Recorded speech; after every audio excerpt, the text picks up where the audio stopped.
Hello नमस्ते प्रणाम। हमारे चैनल में आप लोगों का बहुत बहुत स्वागत है। देखिए नवरात्रे आ गए हैं, अच्छी माता के भजन हम लोग लेके आए। अगर अच्छा लगे तो लाइक शेयर कमेंट जरूर करें।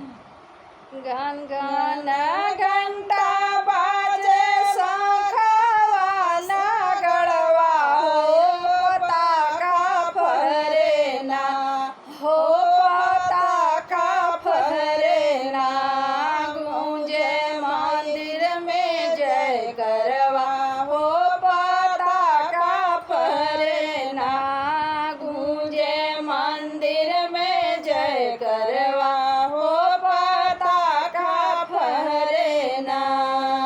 बज जाली आवे रोज चुनरी जड़ी सीतरवा हो मालिनिया लावे ना, हो मालिनिया लावे ना, गूथे फूलवा के हरवा हो मालिनिया लावे ना, गूथे फूलवा के हरवा हो मालिनिया लावे ना।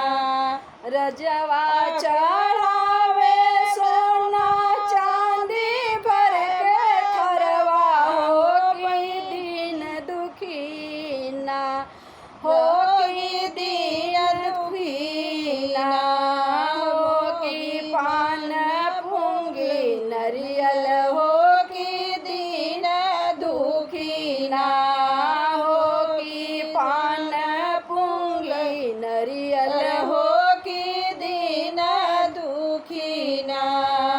सुहागिन करावे माई सोलह हो सिंगरवा हो बाजनिया धोए ना, हो बाजनिया धोए ना, रोज माई के चरनिया हो दुख हरिया धोए ना, रोज माई के चरनिया हो दुआरिया धोए ना, रोज माई के चरनिया हो दुआरिया धोए ना।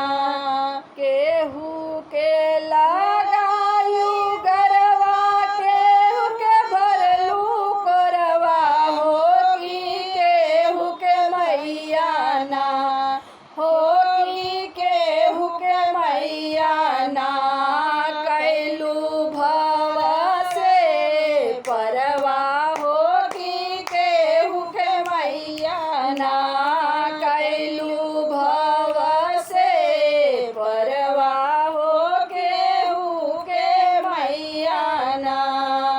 घन घन घंटा बाजे शंखवाला गड़वा हो पताका फहरे ना, हो पताका फहरे ना, गूंजे मंदिर जय करवा हो पताका फहरे ना, गूंजे मंदिर जय करवा हो पताका फहरे ना।